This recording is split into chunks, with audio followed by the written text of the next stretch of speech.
LoveKami series continues to release on Nintendo Switch in the West. Now, we get LoveKami Useless Goddess on the console hybrid, and with it comes all the comedic hijinks and random outings of these new characters. While I wouldn't say it's worth returning to if you've played it before, I do think the series holds its own as a comedic and well-thought visual novel. 地味神の言うことなんか絶対に聞かないから。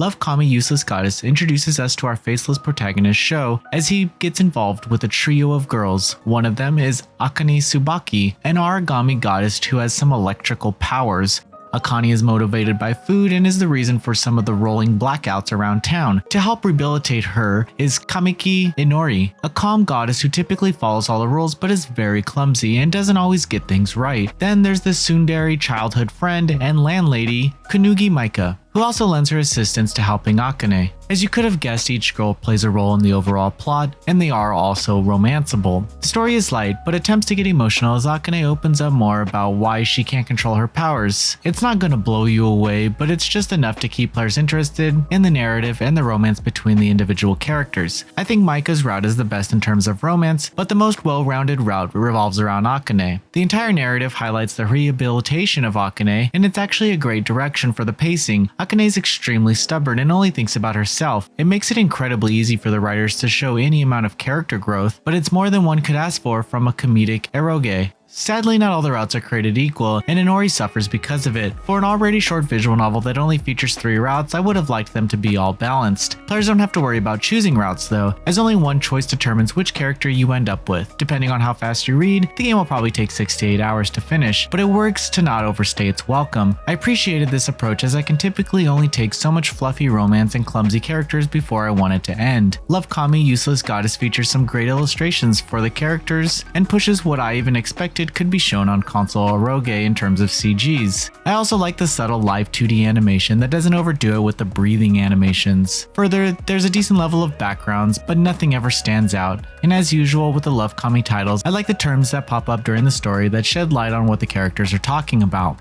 LoveKami Useless Goddess is a well-paced comedic romance that doesn't overstay its welcome. It's not going to surprise you, and it might be tough to remember a week after you played it, but it's fun while it lasts. I would have appreciated balanced character routes and possibly an additional character to help round out the story. It's okay for what it is, but it's nothing special. Noisy Pixel is giving LoveKami Useless Goddess on Nintendo Switch a 6 out of 10. Thank you for watching. Please read the full review on noisypixel.net. Noisy Pixel is run by a group of gamers who work hard to deliver news, reviews, previews, and more. Please subscribe to keep up with all our future content.